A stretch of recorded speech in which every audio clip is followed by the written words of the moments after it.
जय हिंद दोस्तों, कैसे हैं आप सभी। उम्मीद करते हैं बहुत अच्छे होंगे। मेरा नाम इमोर्दीन है। स्वागत है इमोर्दीन एजुकेशन पॉइंट पे। दोस्तों आज की इस वीडियो से मैं आपको स्टार्ट कर रहा हूं जो क्लास 10 का पहला नंबर चैप्टर है वास्तविक संख्या। इसको मैं पूरा डिक्लेयर में पढ़ाने वाला हूं, बहुत अच्छा तरह से पढ़ाने वाला हूं। पूरी सेशन चलेगा और ये आपका पूरा पर्पस होने वाला है। जो बच्चे 2025 में बोर्ड एग्जाम लिखने वाले हैं उस सबको लिए ये बहुत ही इंपॉर्टेंट क्लास होने वाला है। इसलिए इस बैच में अगर आप जुड़ते हैं तो एक तो बहुत बड़ा फायदा ये है कि ये बैच आपके यूट्यूब पे पूरा फ्री होने वाला है। मैं इसका कोई फीस नहीं लेने वाला हूँ, कोई चार्ज नहीं होने वाला है, ठीक है। तो ये आपके लिए बहुत बड़ा एडवांटेज होगा कि फ्री में आपको सारी चीज़ एकदम विजुअलाइज करके, कल्पना करके आपको सीखने को मिलेगा, ठीक है। हर एक चीज़ को मैं पूरे विस्तार से डिफाइन करेंगे ताकि आपके जेहन में उतरे और अच्छे से अच्छे कॉन्सेप्ट को आप अब्जॉर्व कर सके, ठीक है। तो मेरी बात समझ आ रही है आपको। तो पूरी ये सेशन है मैं आपको पढ़ाने वाला हूँ। अभी मैं वास्तविक संख्या को ले रहा हूँ, रियल नंबर को, आगे मैं बहुपद को लूंगा। उसके बाद आपका कौन चैप्टर है तो दो चर वाले रैखिक समीकरण, युग्म है, द्विघात समीकरण है, सबका बारी आएगा, धीरे धीरे आएगा। लेकिन आज के इस वीडियो से मैं स्टार्ट करने वाला हूँ जो आपका फर्स्ट नंबर लेक्चर है ये वास्तविक संख्या का है, ठीक है। तो इसको मैं बहुत ही शानदार तरीके से, जो आपका लक्ष्य है 2025, इसमें अच्छे से अच्छे मार्क्स को गेन करेंगे, ठीक है। तो इस चैनल पे आपको मैथ पढ़ाई होता है, सोशल साइंस पढ़ाई होता है और साइंस भी पढ़ाई होता है। तो इस चैनल को आप सब्सक्राइब करें और बेल आइकन जरूर दबाएं ताकि मैं जो भी वीडियो डालूंगा टाइम टू टाइम आप उसको वॉच कर सकते हैं, ठीक है। तो आप सबसे छोटी सी रिक्वेस्ट है कि इस सेशन को अपने दोस्तों में शेयर कर दें ताकि आप लोग बढ़िया से पढ़िएगा और आपके दोस्त भी बढ़िया से पढ़िएगा। जब आप साथ में बैठिएगा तो डिस्कस करिएगा, वो बेहतरीन होगा और आपके नॉलेज में चार चांद लगेंगे, ठीक है। तो चलिए हम लोग आगे बढ़ते हैं और देखते हैं कि वास्तविक संख्या में हम लोग को किस किस टॉपिक को पढ़ना है। एक तो मैं इस चैप्टर में जो आप क्लास 9th में पढ़े हैं, ठीक है, उसको मैं एक बार रिवीजन कराऊंगा। जो आपके नंबर के बारे में बताया गया थे क्लास 9 पे, उसको एक बार मैं रिवीजन करते हुए चलूंगा ताकि बहुत बच्चे पढ़े हुए थे 9th और बहुत बच्चे न भी पढ़े हुए थे उसको भी क्लियर हो जाएगा और यहाँ पे समझने में कोई परेशानी आपको नहीं आएगा, ठीक है। तो चलिए हम लोग सेशन को स्टार्ट करते हैं।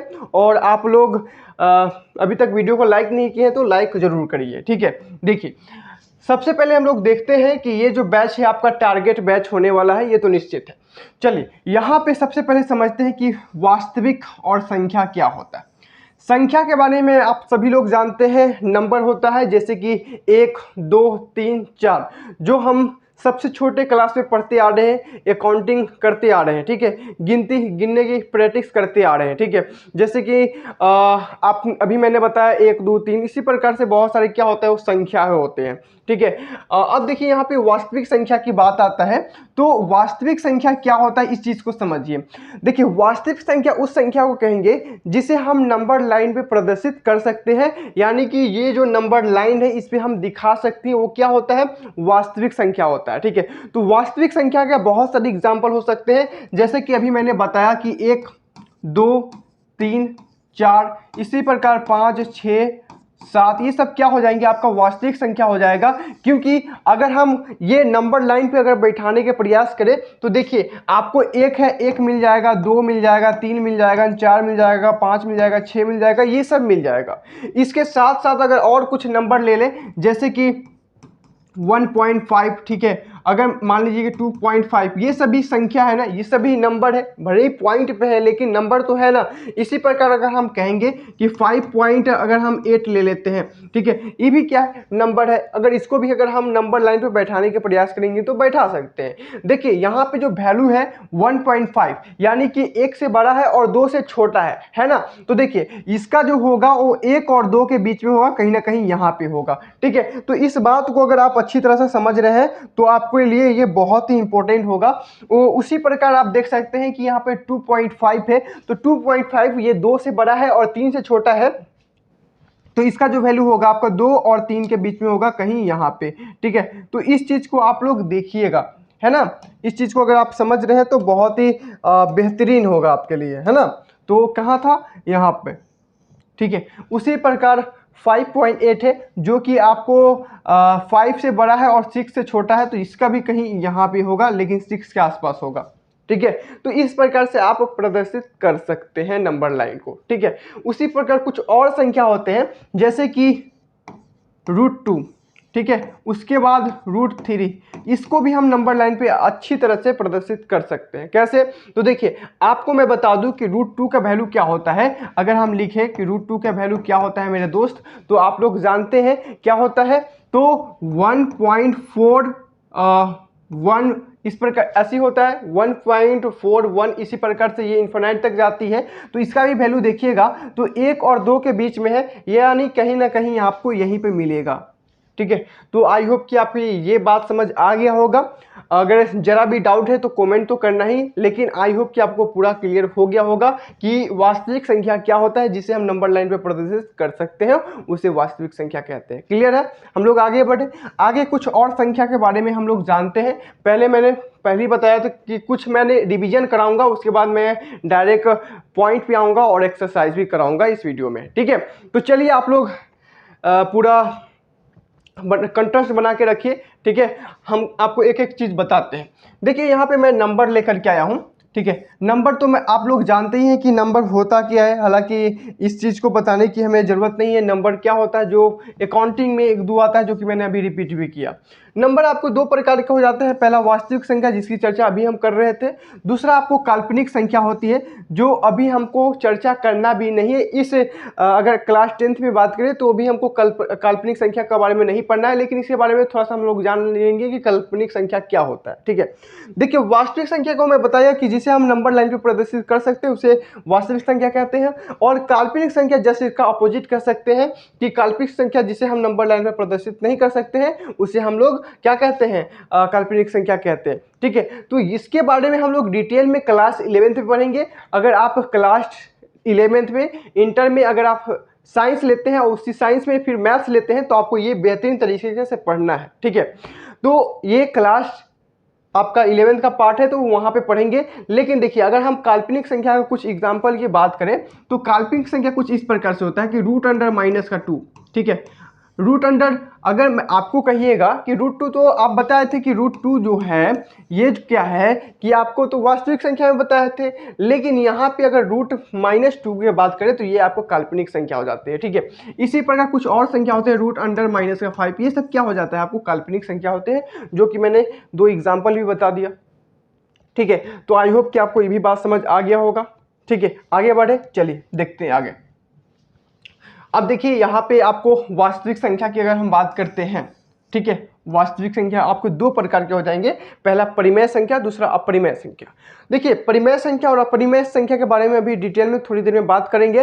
तो इसके लिए थोड़ा सा स्टेटमेंट ले लीजिए कि परिमेय संख्या क्या होता है कि जिसे हम P/Q के रूप में लिख सकते हैं, उसे हम लोग क्या कहते हैं, आपका परिमेय संख्या कहते हैं। और जिसे P/Q के रूप में नहीं लिख सकते हैं, ठीक है, जिसे P/Q के रूप में नहीं लिख सकते हैं उसे क्या कहेंगे, अपरिमेय संख्या कहते हैं। नहीं लिख सकते, यहाँ पे देखिएगा मैंने लिखा है नोट, ठीक है, गुणागत साइन है, तो उसे अपरिमेय संख्या कहते हैं। क्लियर है?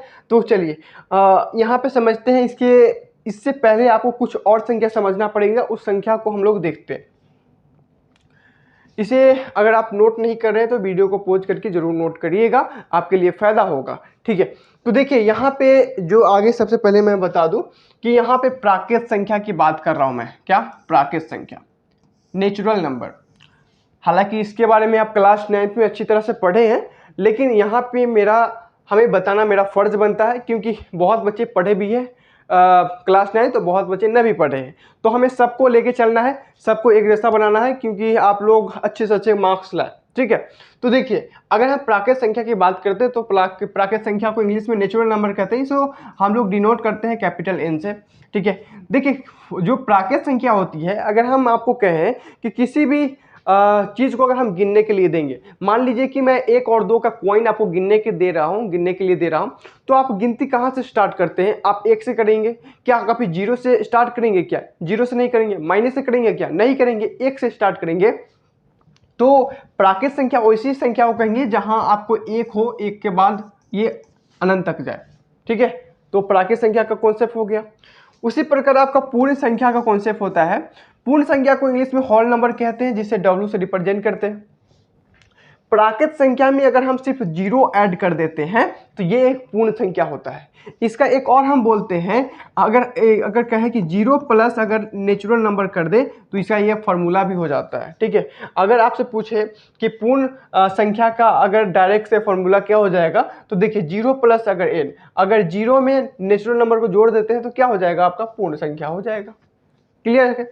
उसी प्रकार यहाँ पे आता है पूर्णांक संख्या। ठीक है, तो पूर्णांक संख्या जैसे हमने पहले यहाँ प्राकृत संख्या पढ़ा, पूर्ण संख्या पढ़ा, तो पूर्णांक संख्या जस्ट इसमें क्या होता है कि 0 के सहित आपका माइनस वाला भी आ जाता है, जैसे कि माइनस का 3 आ गया, माइनस का 2, माइनस का 1। ठीक है, उसके बाद 1 2 3 आ गया। ठीक है, तो जिसमें माइनस का भी इन्फिनाइट तक वैल्यू और प्लस में भी, पॉजिटिव में भी इन्फिनाइट तक वैल्यू, वो सब क्या कहलाता है, आपका पूर्णांक संख्या कहलाता है। क्लियर है। अब इसके बाद आप परिमेय संख्या और अपरिमेय संख्या के और बेहतरीन तरीके से मैं आपको समझाता हूँ। देखिए यहाँ पे मैं आपको समझा रहा हूँ कि परिमेय संख्या क्या होता है। मैंने आपको बताया था कि जिसे P/Q के रूप में लिख सकते हैं उसे हम लोग क्या कहते हैं, परिमेय संख्या कहते हैं। ये बात मैं आपको बता चुका हूँ। ठीक है, तो उसी को एक डेफिनेशन के तौर पे आप लिख लीजिए, क्योंकि ये डेफिनेशन आपके एग्जाम में ऑब्जेक्टिव के रूप में कई बार पूछा दिया जाता है। ठीक है, तो इतना बड़ा तो नहीं लिखना होता है, लेकिन आपके ऑब्जेक्टिव तो यहीं से निकलेंगे ना। देखिए कहता है कि वैसी वास्तविक संख्या है। ठीक है, परिमेय संख्या क्या होगा, एक वास्तविक संख्या होगा, जैसा कि मैंने आपको बताया था भी कि वास्तविक संख्या क्या है, ये एक प्रकार है। तो वैसी वास्तविक संख्या है जिसे P/Q के रूप में लिखा सके। ठीक है, तो P/Q के रूप में दर्शाया जा सके जहां P तथा Q, ठीक है, P तथा Q कोई पूर्णांक हो। क्या हो, पूर्णांक हो। पूर्णांक के बारे में अभी मैंने जस्ट बताया था ना। ठीक है, संख्या हो जबकि Q नॉट इक्वल टू 0। ध्यान रखिएगा कि यहाँ पे जो आपका Q का वैल्यू आता है, Q आपका कभी भी 0 के बराबर नहीं होगा। ठीक है, तो वह संख्या परिमेय संख्या कहलाती है, अर्थात वैसी संख्या है जिसे पूर्णांक के अनुपात के रूप में व्यक्त किया जा सके। ठीक है, साथ ही अंश और हर के रूप में भी व्यक्त किया जा सके, वह परिमेय संख्या कहलाती है। ठीक है, जैसे कि आपके ऑप्शन है, तो देखिए यहाँ पे आपका क्या हो जाएगा, 1 अंश होगा और 8 हर होगा। तो जैसा कि आपको यहाँ पे कह रहा था कि अंश और हर के रूप में भी व्यक्त किया जा सकता है, तो क्या इसे हम हर और अंश और हर के रूप में व्यक्त नहीं कर सकते हैं? कर सकते हैं, क्योंकि इसमें नोमिनेटर भी है तो डिनोमिनेटर भी है। ठीक है, अंश है तो हर भी है। उसी प्रकार इसमें भी हो सकता है ना। अब देखिए यहाँ पे 2.5 ये भी एक पूर्णांक है। अब जरूरत नहीं है कि अगर मैं आपको कहूँ कि एक क्या आपका परिमेय संख्या है, तो जरूरत नहीं कि अगर P/Q के रूप में दिख रहा है तभी इसको हम लोग परिमेय संख्या कहेंगे।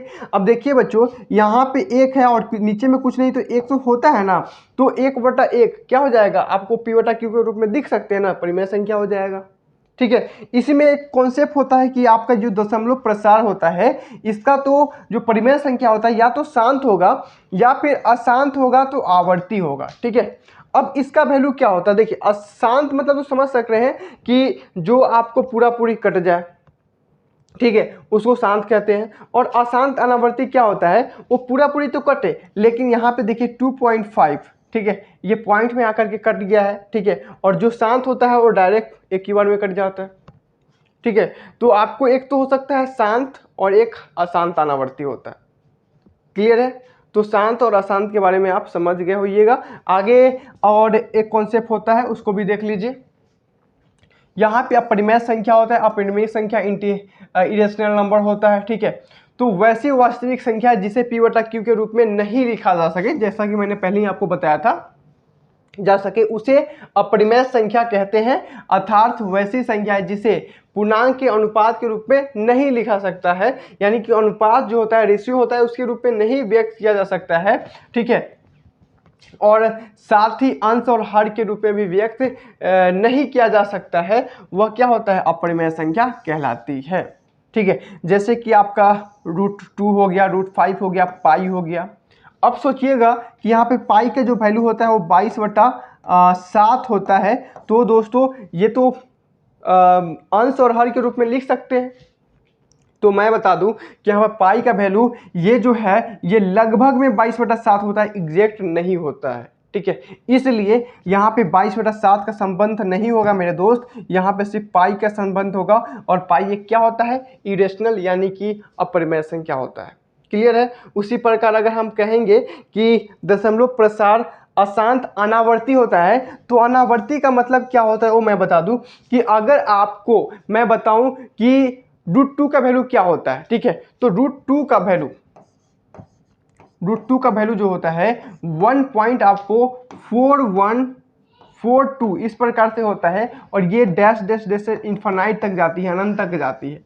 तो जिसका वैल्यू एक कहीं ना कहीं एक बिंदु पर जाके नहीं कटता है, ये जाते रहता है अनंत तक, तो वैसे को हम लोग क्या करते हैं, अनावर्ती कहते हैं। क्लियर है। और जो एक पॉइंट पे जाकर निश्चित पॉइंट पे जाकर कट जाता है, तो उसी को हम लोग क्या करते हैं, जो कि मैंने अभी परिमेय संख्या के बारे में बताया था, तो क्या होता है, आवर्ती होता है, अशांत अनावर्ती होता है, जिसका वैल्यू कट जाता है, जैसे कि 2.5 यहाँ पे इसके आगे कुछ नहीं है, ठीक है। लेकिन एक होता है अनावर्ती, ठीक है, अनावर्ती जो जाते रहता है, तो ये जो होता है आपका अपरिमेय संख्या में, वो जो होता है अशांत अनावर्ती का नेचर रखता है, ठीक है, उसका दशमलव प्रसार। क्लियर है। आगे बढ़े तो आगे जो अब आपको पढ़ना है, अब आपको चैप्टर पे आना है, ठीक है, एक्सरसाइज पे आना है, उसको भी हम लोग बेहतरीन तरीके से समझते हैं। चिंता मत करिए, हम लोग एक एक करके पढ़ेंगे। देखिए यहाँ पे प्रश्नावली आपको देख ले कि प्रश्नावली 1.1 में जो क्वेश्चन है, ये क्वेश्चन है आपका यूक्लिड विभाजन प्रमेयिका पर, ठीक है, यूक्लिड विभाजन एल्गोरिथम पर। तो इसको समझते हैं कि यूक्लिड विभाजन एल्गोरिथम हालांकि होता क्या है, ठीक है। चलिए समझते हैं। अगर मैं आपको कहूं, सबसे पहले समझिए यूक्लिड विभाजन, यूक्लिड विभाजन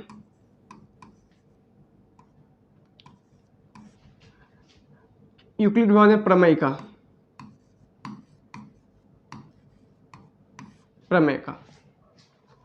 दोस्तों यूक्लिड विभाजन प्रमेयिका क्या होता है, उसको मैं एक डेफिनेशन के साथ समझाता हूँ, एक प्रूफल के साथ समझाता हूँ, उसके बाद आपको पता चलेगा कि यूक्लिड विभाजन प्रमेयिका होता क्या है, ठीक है। चलिए, अगर मैं आपको कहूँ कि जो बचपन में आप भाग पढ़े थे, डिवाइड पढ़े थे, उससे ही ये संबंधित होता है, ठीक है, वो अलग नहीं होता है, उसी से मिला जुला भी है यूक्लिड विभाजन प्रमेयिका, ठीक है। देखिए यहाँ पे क्या होता है कि मान लीजिए कि ए कोई संख्या है और बी कोई संख्या है, लेकिन यहाँ पे फैक्ट क्या होता है कि ए जो है, यहाँ पे एक फैक्ट क्या होता है उस चीज को समझिए। यहाँ पे फैक्ट क्या बन जाता है आपको कि ए जो है वो बड़ा है आपका बी से और बी छोटा है, ठीक है। इस स्थिति में क्या बन सकता है कि मान लीजिए कि ए के जगह पे कोई संख्या हम ले लेते हैं, मान लीजिए कि यहाँ पे ले लिए हम 5 ले लिए, और बी के जगह पे कोई संख्या ले लीजिए, मान लीजिए कि 2 ले लिए, ठीक है, मान लीजिए कि ले लिए। अब क्या बन सकता है कि अगर यहाँ पे 2 और 5 पे जब हम डिवाइड करेंगे तो क्या बन जाएगा कि 2 से हम भाग कर सकते हैं 5 में, कर सकते हैं, करेंगे। अब जब इसको करेंगे तो देखिए 2 दूना 4, 2 बार में क्या हो जाएगा, 4 आ जाएगा, और शेषफल क्या बचेगा, 1 बच जाएगा, ठीक है, बचेगा। अब देखिए अगर हम इसी चीज को अगर हम थोड़ा सा डिफाइन करेंगे तो देखिए आपको पता चलेगा कि यहाँ पे जो आपका 5 है, यहाँ पे जो आपका 5 है दोस्त, वो देखिए अगर हम 5 के बारे में कुछ ऐसा लिखेंगे तो क्या हो जाएगा, 5 है यहाँ पे, और देखिए यहाँ पे क्या है, 2 है, ठीक है, इस 2 को यहाँ लिख लीजिए, और यहाँ पे क्या है, 2 है, इसको हम गुना में 2 लिख लेते हैं, ठीक है, और यहाँ पे क्या है, 1 हम प्लस में करके लिख देते हैं। तो देखिए यहाँ पे 5 है, 5 इक्वल टू अगर 2 गुना 2 करते हैं तो 4 हो जाएगा, 4 में 1 जोड़ेंगे 5 के बराबर हो जाएगा, ठीक है। कुछ समझ आ रहा है, कुछ पले पड़ रहा है। तो यही चीज होता है आपका यूक्लिड विभाजन एल्गोरिथम, ठीक है। कैसे होता है उस चीज को समझेंगे। देखिए यहाँ पे जो आप देख पा रहे हैं, ठीक है, यहाँ पे जो आप देख पा रहे हैं, यहाँ पे जो 5 है इसको हम लोग कहते हैं भाज्य, क्या कहते हैं, भाज्य कहते हैं, ठीक है, क्या कहते हैं, भाज्य कहते हैं। और यहाँ जो आपका 2 है, 2 को हम लोग भाजक कहते हैं, भाजक कहते हैं, ठीक है। और यहाँ पे जो आपका फिर से एक और 2 आया है, इसको हम लोग भागफल कहते हैं, भागफल कहते हैं। और जो नीचे में आपको 1 आया है, इसको हम लोग शेषफल कहते हैं, शेषफल कहते हैं, क्लियर है। अब जरा से इसी चीज को जब हम यहाँ पे बैठाएंगे तो क्या मिलेगा, जरा देखिए। इसी चीज को जब हम यहाँ पे बैठाएंगे तो देखिए यहाँ पे 5 5 क्या हो जाएगा, आपका भाज्य हो जाएगा। क्या हम भाज्य लिख सकते हैं, यहाँ पे भाज्य लिख सकते हैं। इक्वल टू में ये दो आपका क्या है, भाजक है। क्या है, भाजक है। और गुना में आपका क्या हो जाएगा, आपका भागफल हो जाएगा।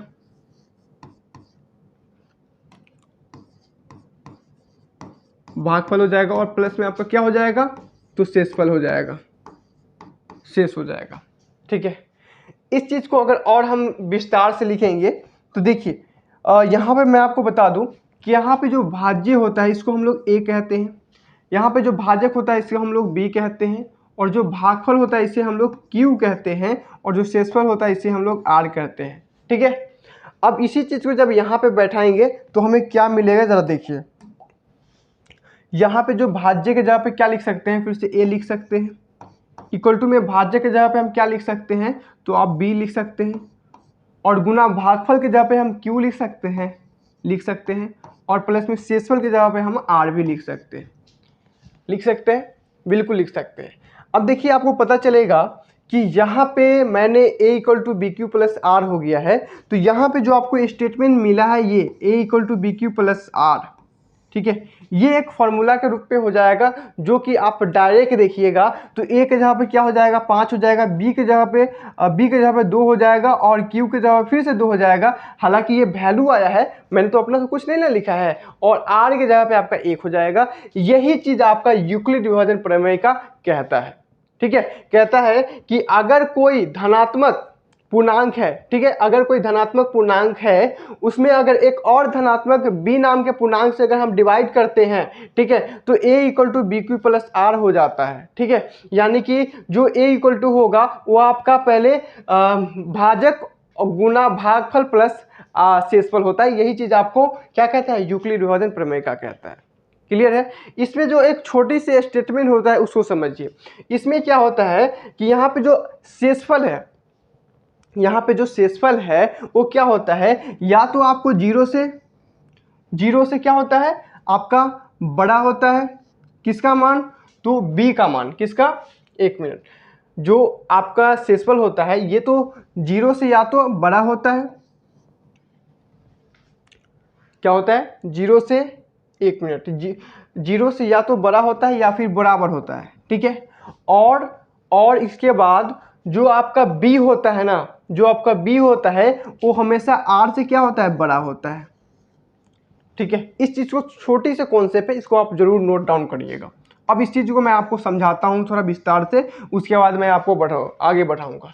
देखिए यहाँ पे जो शेषफल आया है, यहाँ पे 1 आया है, लेकिन कई ऐसा फैक्ट होगा जहाँ पे शेषफल 0 आ जाएगा। ठीक है। लेकिन हमेशा 0 से छोटा नहीं जाएगा, माइनस में नहीं जाएगा, 0 से या तो 0 का बराबर आ जाएगा, या फिर 0 से हमेशा क्या होगा, बड़ा होगा किसका, r का वैल्यू। ठीक है। जो शेषफल है वो उसका वैल्यू। और दूसरा बात कि शेषफल जो अपना आया है रिमाइंडर, ठीक है, वो हमेशा क्या होगा कि b से हमेशा छोटा होगा, जैसा कि b से हमेशा r का वैल्यू क्या हो जाएगा, छोटा होगा। आई होप कि आप इस बात को समझ पाए होंगे। ठीक है, समझे। ठीक है। तो आप देख रहे हैं कि इस सिचुएशन में क्या हो रहा है कि जो आपका 0 है वो हमेशा r से या तो छोटा है या फिर बराबर है। ठीक है। r का मान हमेशा 0 से बड़ा है या फिर बराबर है, और जो b का मान है वो r से हमेशा क्या है, बड़ा है। ठीक है। क्लियर है। चलिए सॉरी जरा।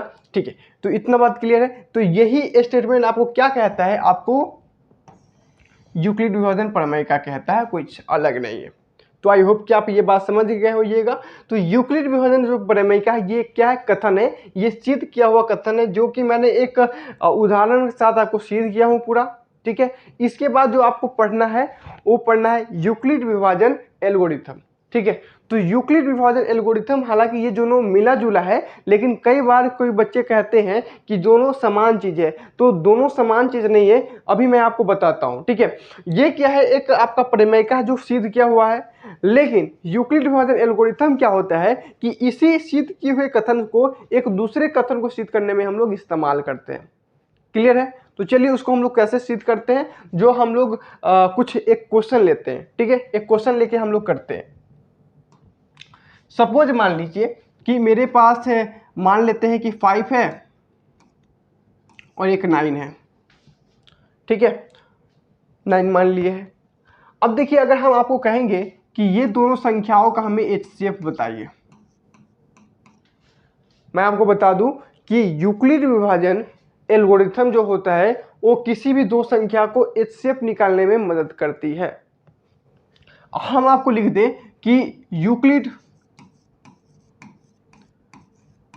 यूक्लिड विभाजन,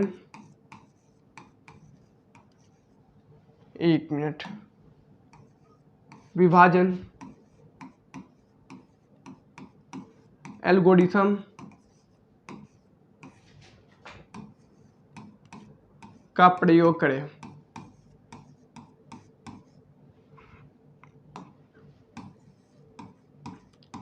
तो आप कैसे करेंगे? ठीक है, तो मैं आपको यूक्लिड विभाजन प्रमेय का पढ़ाया है। अब यूक्लिड विभाजन एल्गोरिथम का प्रयोग करके हमें क्या करना है, इस संख्या का HCF निकालना है। ठीक है, कैसे काम करता है देखिए, हमें पहले ये देखना होता है कि यहाँ पे जो दो संख्या है हमारा, ठीक है, यहाँ पे जो हमारा दो संख्या है, दो संख्या में कौन बड़ा है और कौन छोटा है, इसको अच्छी तरह से आप पहचान ले।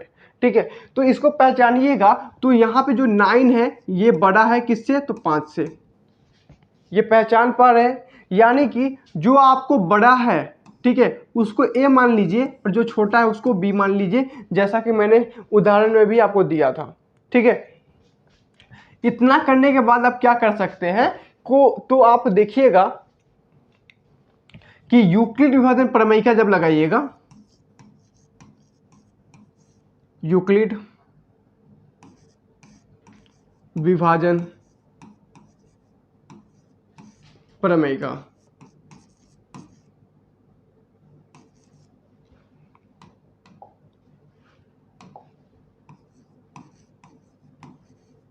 ठीक है, यूक्लिड विभाजन प्रमेय का मैंने क्या बताया था कि A equal to BQ plus R होता है। ठीक है, अब देखिए यहाँ पे A का वैल्यू मुझे मालूम है कितना है, तो 9 है, 9 लिखेंगे। B का वैल्यू मुझे मालूम है कितना है, 5 लिखेंगे। हमें Q का वैल्यू पता नहीं है अभी तक, तो Q का वैल्यू निकालने के लिए हम क्या कर सकते हैं उस चीज़ को देखिए। अगर मैं आपको कहूँगा कि यहाँ क्या है, 5 है और 9 है, इसको डिवाइड करिए, कितना हो जाएगा, एक बार में लगेगा 5 हो जाएगा। ठीक है, शेषफल कितना बचेगा, 4 बचेगा। तो आप देखिएगा कि Q के जगह पर कितना बचा है, 1 बचा है, और प्लस में कितना हो जाएगा, R के जगह पर 4 हुआ है। ठीक है, लेकिन यहाँ पर भी अभी आपको जो शेषफल है वो 0 नहीं आया है। तो यूक्लिड विभाजन एल्गोरिथम यही चीज़ को कहता है कि ये जो आपको यूक्लिड विभाजन प्रमेय का है, ठीक है, इसको तब तक आप लागू करते रहिए जब तक कि शेषफल 0 नहीं आ जाता है। ठीक है, तो यही जो स्टेप होता है यही आपको यूक्लिड विभाजन एल्गोरिथम होता है। इस बात को आप समझ पा रहे हैं कि नहीं पा रहे हैं? ठीक है, समझ पा रहे हैं? तो चलिए आगे जो अब एक और स्टेप बढ़ेंगे, ये आपका पहला स्टेप था। दूसरा स्टेप में क्या हो जाएगा देखिए, दूसरा स्टेप में आपको करना ये है कि यहाँ पे जो आपको जो भाजक था और शेषफल था, ठीक है, इसमें कौन आपका छोटा दिख रहा है, तो छोटा आपको शेषफल दिख रहा है, तो शेषफल के जगह पे एक मिनट नहीं, जो बड़ा दिख रहा है आपको यहाँ लिखना पड़ेगा, और जो छोटा दिख रहा है आपको B के जगह पे लिखना पड़ेगा। ठीक है, फिर से डिवाइड दीजिएगा तो क्या मिलेगा आपको, 4 और 5 कितना हो जाएगा, तो एक और में लगाइएगा तो फिर 4 होगा और शेषफल आपको 1 मिलेगा। तो यहाँ पे क्या हो जाएगा, प्लस में 1 हो जाएगा। उसके बाद फिर से देखिएगा तो फिर से 4 यहाँ लिखिएगा और क्या हो जाएगा, 4 बार में ये कट जाएगा तो 4 ये 0 हो जाएगा, शेषफल 0 आ गया है। तो देखिए यहाँ पे आपका A का वैल्यू कौन हो जाएगा, बड़ा वाला हो जाएगा, तो आपका क्या हो जाएगा, 4 1 गुना 4 हो जाएगा और शेषफल कितना हो जाएगा, 0 हो जाएगा।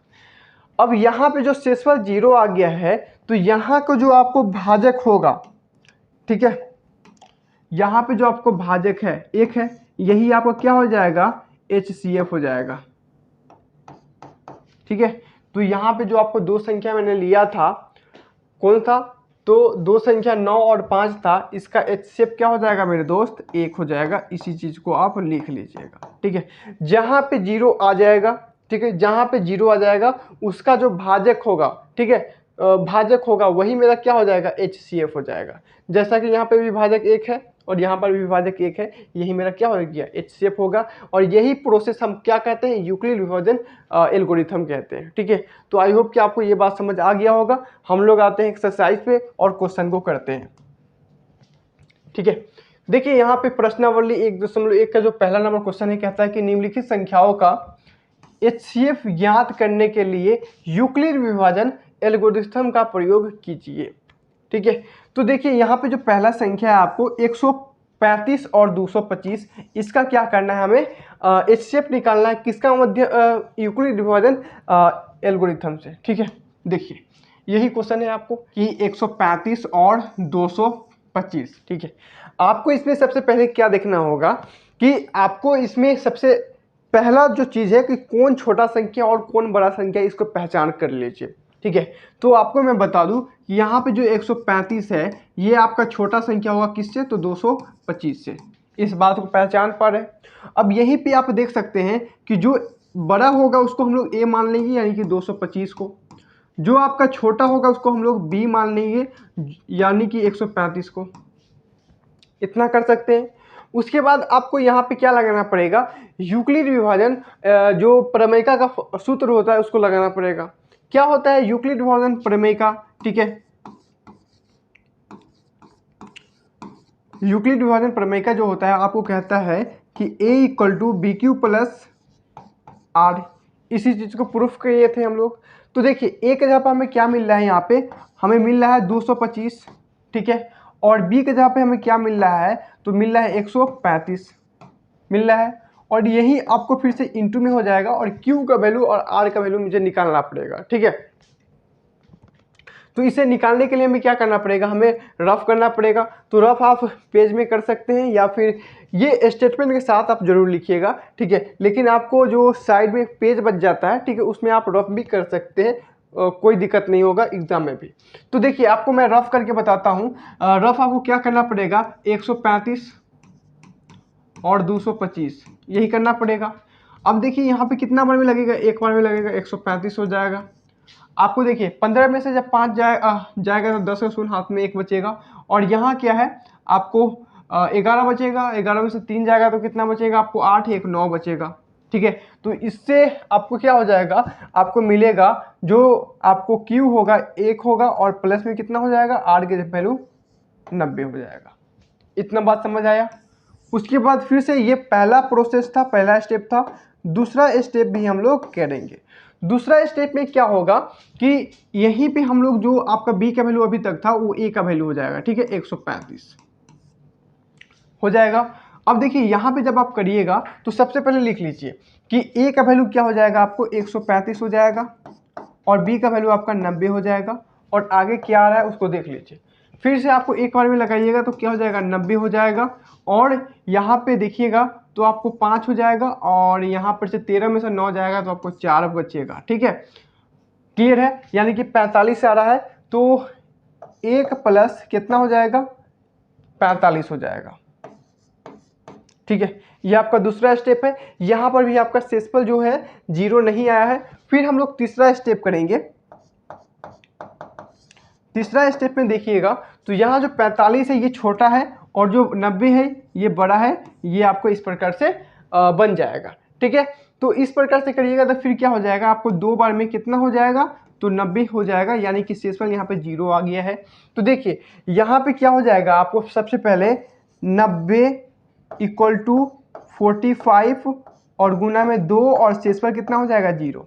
अब देखिए शेषफल जहाँ पे 0 आ गया वहीं पे हम लोग रुक जाएंगे। और देखिए शेषफल जब 0 आया है तो यहाँ पे जो आपका भाजक है, क्या भाजक जो है वो कितना है, देखिए भाजक जो है आपको कितना है 45 है, यही आपको क्या हो जाएगा HCF हो जाएगा। ठीक है, हाईएस्ट कॉमन फैक्टर कितना हो जाएगा, ये आपका HCF हो जाएगा।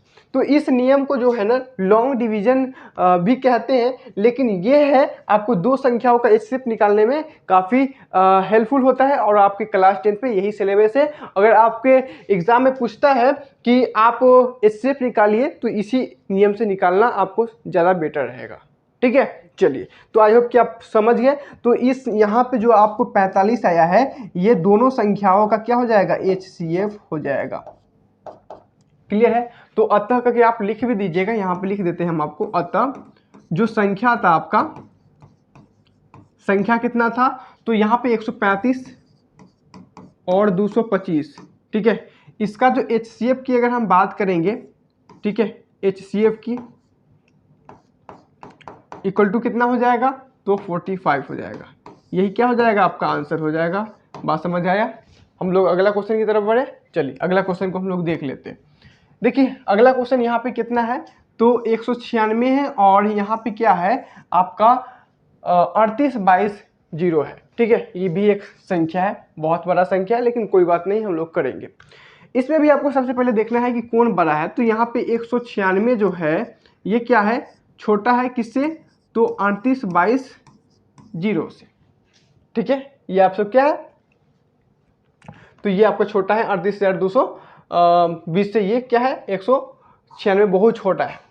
अब देखना ये है कि यहाँ पे आपका ए का जो वैल्यू होगा क्या हो जाएगा, तो 38,220 हो जाएगा, और जो बी का वैल्यू निकलेगा मेरे भाई क्या निकलेगा, 196 निकलेगा। यहाँ पे हम लोग फिर से यूक्लिड विभाजन प्रमेय का लगाएंगे। यूक्लिड विभाजन प्रमेय का क्या होता है, तो ए इक्वल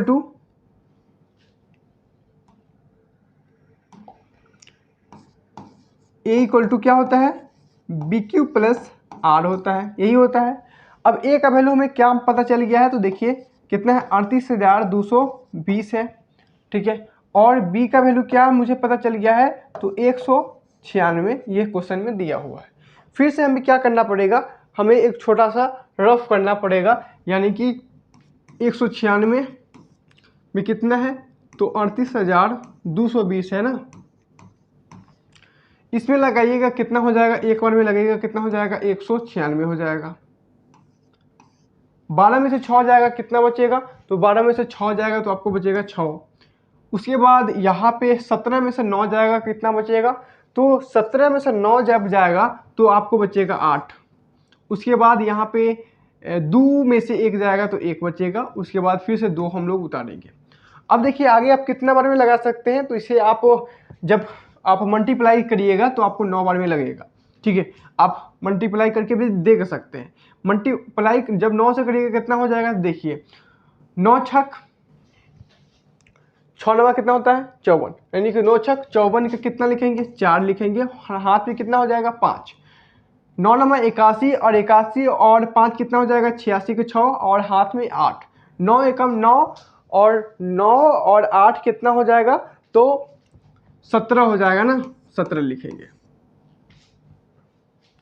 क्लियर है, चलिए यही होगा ना। चलिए अब देखिए 12 में से जब 4 जाएगा कितना बचेगा, 12 में से 4 जाएगा तो आपको बचेगा 8। उसके बाद फिर 15 में से 6 जाएगा कितना बचेगा, तो 15 में से 6 जब जाएगा तब बचेगा 9। उसके बाद यहाँ पे देखिएगा तो ये आपका 0 हो जाएगा और ये भी 0 हो जाएगा। उसके बाद आपको कितना है, तो 0 है। ठीक है, इसके बाद कितना से लगेगा, तो इसके बाद आप 5 से लगा सकते हैं। 5 से लगाइएगा कितना हो जाएगा, देखिए तो 6 बचे 30 का 0 और हाथ में कितना बचेगा, 3 बचेगा। उसके बाद 5 नमा 45, 45 और 3 कितना हो जाएगा, आपको 48 के 8 हो जाएगा और हाथ में 4 और 5 कम 5 और 5 और 4 कितना हो जाएगा, आपका 9 हो जाएगा। कितना हो जाएगा, 9 हो जाएगा। यानी कि जब यहाँ पे आप माइनस करिएगा कितना हो जाएगा, 0 के बराबर होगा। तो ये एक ही बार में आपका 0 हो जाता है। तो यहाँ पे स्टेटमेंट क्या लिख सकते हैं, देखिए जरा, यहाँ पे गुना में कितना हो जाएगा 195, ठीक है, और प्लस में कितना हो जाएगा 0। तो जहाँ पे आपको 0 आ गया वहीं का आप देखिए कि भाजक क्या है, ठीक है। तो दोस्तों यहाँ पे जो भाजक है आपका, ये आपका 196 ही रह गया, तो यही क्या हो जाएगा आपका HCF हो जाएगा, हाईएस्ट कॉमन फैक्टर। यहाँ पे भी जो आपको भाजक है यही क्या हो जाएगा आपको HCF हो जाएगा। तो इस प्रकार से आप किसी भी दो संख्या का इस नियम से आप क्या कर सकते हैं, आप HCF निकाल सकते हैं बहुत ही आसानी तरीके से। इसके बाद अगला जो क्वेश्चन है आपको इसको भी कर सकते हैं, क्या होमवर्क में दे दे आपको। तो मेरा जो मानना है, ये मैंने 2 क्वेश्चन कराया हूँ और एक क्वेश्चन मैं आपको होमवर्क में दे रहा हूँ। इसे आप बना करके कमेंट पे हमको बताइएगा कि इसका आंसर क्या आ जाएगा। आपको जो नियम मैंने अभी तक पढ़ाया है, कौन नियम, तो यूक्लिड विभाजन एल्गोरिथम का प्रयोग करके जो एक प्रोसेस होता है उसको प्रयोग करके आपको क्या करना है, इस 2 संख्याओं का हमें HCF बताना है। आपको क्या बताना है, HCF बताना है, जो कि मैं अभी तक आपको पढ़ाया। तो ये मैं आपको होमवर्क छोड़ता हूँ, आप लोग जरूर कमेंट करके बताइएगा, ठीक है। उसके बाद जो आगे का जो क्वेश्चन है उसको भी हम लोग अगले वीडियो में सॉल्व करेंगे और पूरी अच्छी तरह से पढ़ेंगे। अभी तक के हम लोग इतने पे लगाते हैं क्या, कॉमा। फिर मिलते हैं हम लोग नेक्स्ट वीडियो में। तो आप सबसे रिक्वेस्ट है कि अभी तक बने हुए थे, बहुत बहुत धन्यवाद आप सभी का, ठीक है। चैनल को सब्सक्राइब करिए, वीडियो को लाइक करिए और दोस्तों में शेयर करिए। हम लोग अगले वीडियो में फिर जोश के साथ पढ़ेंगे, पूरा संपूर्ण पढ़ेंगे। ओके, जय हिंद।